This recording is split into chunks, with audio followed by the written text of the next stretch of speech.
Good morning, class. Beta, yesterday we were discussed about the measures for controlling the excess demand and deficient demand with the help of fiscal policy. Fiscal policies क्या होती है हमारी? जब government अपनी policies की help से trying to control the situation of excess demand and deficient demand. That policy is known as fiscal policy. Who is second one? Who has the authority to control excess demand and deficient demand? That is RBI, Reserve Bank of India. So Reserve Bank of India जब trying to control the situation of excess demand or deficient demand with the help of their policies, so that policies are known as monetary policies. So today we are going to discuss कि how RBI trying to control the situation of excess demand and deficient demand with the help of their monetary policy. The topic is measures for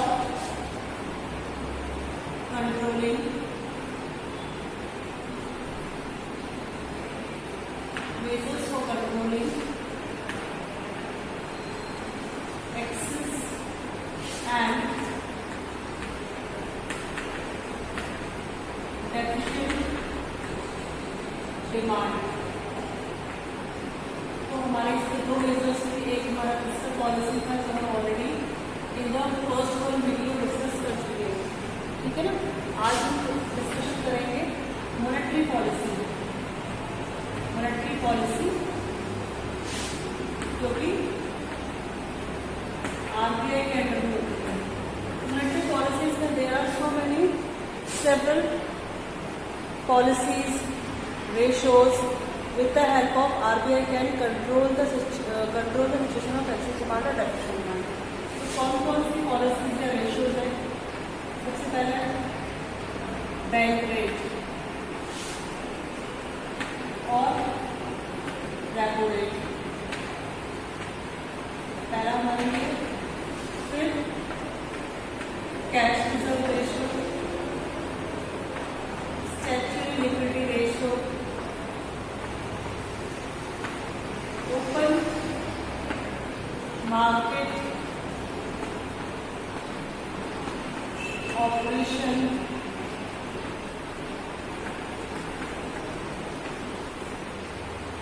four policies के लिए हो गई। ये four policies हमारी किसमें आती हैं? There are two types of instrument, quantitative and qualitative. ये हमारा क्वांटिटेटिव का पार्ट है। इन फोर्थ के बाद फिफ्थ आता है की पार्ट, मार्जिन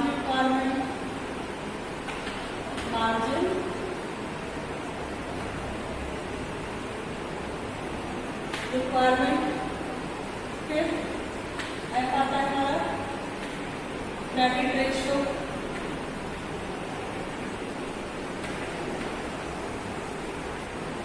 और लास्ट हमारा आता है moral suasion. These are the points or these are the policies with the help of RBI trying to control the situation of excess demand और deficient demand. इनकी हेल्प से क्या करता है RBI? कोशिश करता है excess demand और deficient demand को कंट्रोल करने की। क्लियर?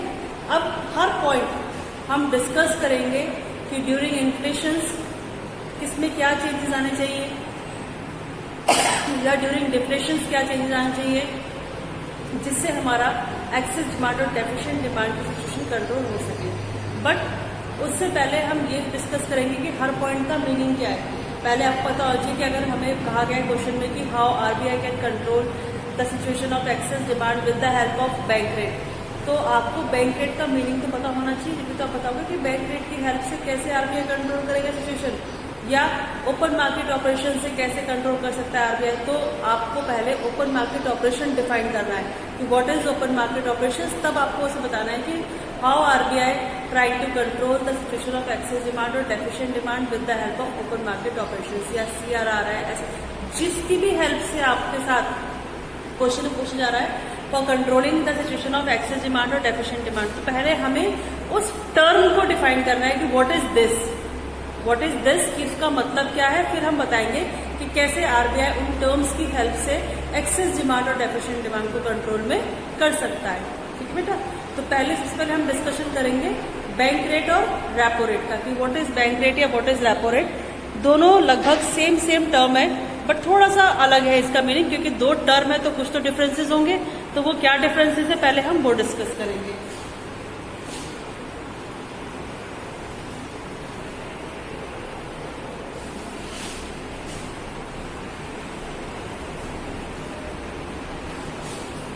पहले हमारा आता है बेटा टर्म बैंक रेट और रेपो रेट। जब कभी भी कमर्शियल बैंक को पैसे की रिक्वायरमेंट होती है, ठीक है ना, तो उस कंडीशन में कमर्शियल बैंक लोन लेता है आरबीआई से। और आरबीआई जब लोन देगा कमर्शियल बैंक को, तो उस लोन अमाउंट पे जो इंटरेस्ट चार्ज करता है आरबीआई कमर्शियल बैंक से, that interest is known as bank rate और रेपो रेट। दो टर्म क्यों है? अगर इमीडिएट लोन चाहिए कमर्शियल बैंक को, और अगर इमीडिएट लोन मतलब ऐसी कोई आफत नहीं है, बैंक पहले सिक्योरिटीज रखवा रहा है अपने पास से, कमर्शियल बैंक पहले सिक्योरिटीज दे रहा है, उसके बाद में उसे लोन मिल रहा है, तो कोलैटरल सिक्योरिटी रखकर अगर लोन मिलता है उस पर इंटरेस्ट देता है कमर्शियल बैंक, तो वो रेपो रेट कहलाएगा। और अगर इमीडिएट लोन चाहिए बिना सिक्योरिटी के, बिना कुछ रखवाए, उससे इमीडिएट, ठीक है ना, तो उस पर जो इंटरेस्ट देते हैं, इंटरेस्ट है, किसका रेट ऑफ इंटरेस्ट है? लोन का रेट ऑफ इंटरेस्ट है। कौन ले रहा है लोन? कमर्शियल बैंक ले रहा है लोन। किससे ले रहा है? आरबीआई से। तो इंटरेस्ट कौन चार्ज कर रहा है? आरबीआई। तो सिंपल सा आपको ये पता चाहिए कि दोनों ही हमारा क्या है, लोन का रेट ऑफ इंटरेस्ट है, जो कि इंटरेस्ट कमर्शियल बैंक पे करता है आरबीआई को। तो अब इसकी हेल्प से how can RBI control the situation of inflation and depression? तो लेट्स सपोज एक्सेस डिमांड की कंडीशन में इकोनॉमी के अंदर आरबीआई की जितनी भी पॉलिसीज हैं, वो उन पॉलिसीज से कोशिश करता है इकोनॉमी का मनी सप्लाई कंट्रोल करने की। अगर नीड है तो सप्लाई बढ़ा देगा अपनी पॉलिसीज के थ्रू, और अगर कम करना है तो अपनी पॉलिसीज के थ्रू सप्लाई कम भी कर सकता है आरबीआई। अगर एक्सेस डिमांड है तो मतलब एडी ग्रेटर देन एएस है, और एडी ज्यादा कम होगा जब मार्केट में ऑलरेडी मनी सप्लाई एक्सेस में ज्यादा है, इसलिए डिमांड भी ज्यादा हो रही है, लोगों पर पैसा है, इसलिए वो अननेसेसरली डिमांड जनरेट कर रहे हैं, और उनके डिमांड कर जनरेट करने की वजह से इकोनॉमी में कौन सिचुएशन अराइज हो रही है? हमारी एक्सेस डिमांड की। तो इन दिस सिचुएशन आरबीआई क्या चाहेगा कि मार्केट का मनी सप्लाई कम हो जाए, क्योंकि मनी सप्लाई कम होगा तो डिमांड भी कम हो जाएगी। और मनी सप्लाई कम करने के लिए आरबीआई ने बैंक रेट्स राइज कर दिए या रेपो रेट राइज कर दी, यानी जो कमर्शियल बैंक को लोन देना था वो महंगा कर दिया आरबीआई ने। अब जब आरबीआई लोन महंगा करेगा तो क्या कमर्शियल बैंक पब्लिक के लिए लोन महंगा नहीं करेगा? वो भी मार्केट का रेट ऑफ इंटरेस्ट बढ़ा देगा।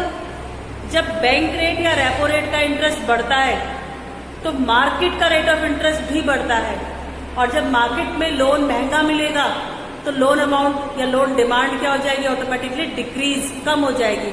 और लोन डिमांड डिक्रीज होने से हमारा मनी सप्लाई कम होगा, और मनी सप्लाई के कम होने से क्या हो जाएगा बेटा? डिमांड्स कम हो जाएंगी, और डिमांड्स कम होना मतलब situation of excess demand is under control, ठीक है ना। तो पूरा एक फ्लो चार्ट सा है, इसका फ्लो चार्ट आपको एक्सप्लेन कर दे। देखिए क्या फ्लो चार्ट है इसका, सी साइड में देखिएगा बेटा, यहाँ पर करा रही हूँ।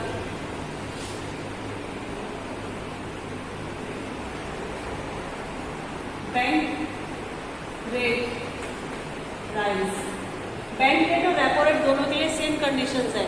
तो एक्सेस डिमांड में अगर बैंक रेट राइज हो रहा है तो रेपो रेट भी राइज ही हो रहा होगा। तो मैं दोनों का भी एक साथ एक्सप्लेन कर रही हूँ। रेपो रेट राइज या बैंक रेट राइज, जिसकी वजह से क्या हो जाएगा? Market rate of interest rise, वो भी बढ़ जाएगा। और जब मार्केट का रेट ऑफ इंटरेस्ट बढ़ेगा तो demand for loan falls, demand for loan falls, घट जाएगी। और जब मार्केट में लोन की डिमांड घटेगी तो उससे क्या होगा बेटा? Money supply falls, money supply घट जाएगा इकोनॉमी के अंदर। और जब मनी सप्लाई घटेगा तो उससे क्या होगा? हमारा क्या होगा उससे? Control in the situation of excess demand, उसकी हेल्प से हमारी एक्सेस डिमांड की सिचुएशन कंट्रोल में आ जाएगी। डेफिशिएंट डिमांड में इसका अपोजिट हो जाएगा। अगर एक्सेस में हम मनी सप्लाई कम करना चाह रहे हैं, उसके लिए आरबीआई ने बैंक रेट या रेपो रेट बढ़ा दिया, जिससे हमारा मार्केट का रेट ऑफ इंटरेस्ट बढ़ गया, और मार्केट के रेट ऑफ इंटरेस्ट बढ़ने की वजह से हमारा क्या हुआ? लोन की डिमांड मार्केट में कम हो गई, इकोनॉमी में कम हो गई। इसका मतलब मनी सप्लाई रिड्यूस हो गया, और मनी सप्लाई अगर रिड्यूस होगा तो हमारा एग्रीगेट डिमांड क्या हो जाएगा? कंट्रोल में आ जाएगा। जो हमारा एक्सेस में जा रहा था वो थोड़ा कम हो जाएगा। डेफिशिएंट में बोल जाएगा। डेफिशिएंट मतलब क्या? When AD is less than AS, यानी डिमांड कम है as compare to supply, it means money supply कम है मार्केट के अंदर। मनी सप्लाई लेवल को राइज अप करने के लिए RBI bank rate repo rate सस्ता कर देगा, इंटरेस्ट इनका कम कर देगा। इससे मार्केट का इंटरेस्ट भी कम हो जाएगा, और मार्केट का इंटरेस्ट जब कम हो जाएगा तो लोन की डिमांड बढ़ जाएगी इकोनॉमी के अंदर, और लोन की डिमांड बढ़ने के साथ साथ हमारा क्या हो जाएगा? मनी सप्लाई का फ्लो इंक्रीज हो जाएगा, जिसकी हेल्प से एडी राइज, और एडी राइज होना मतलब control in the situation of deficient demand. ठीक है बेटा, तो ये हमारा बैंक रेट और रेपो रेट था। नेक्स्ट हम नेक्स्ट वीडियो में डिस्कस करेंगे। जो नेक्स्ट हमारा सीआरआर और एसएलआर है वो हम नेक्स्ट वीडियो में डिस्कस करेंगे आपके साथ। ठीक है, थैंक यू।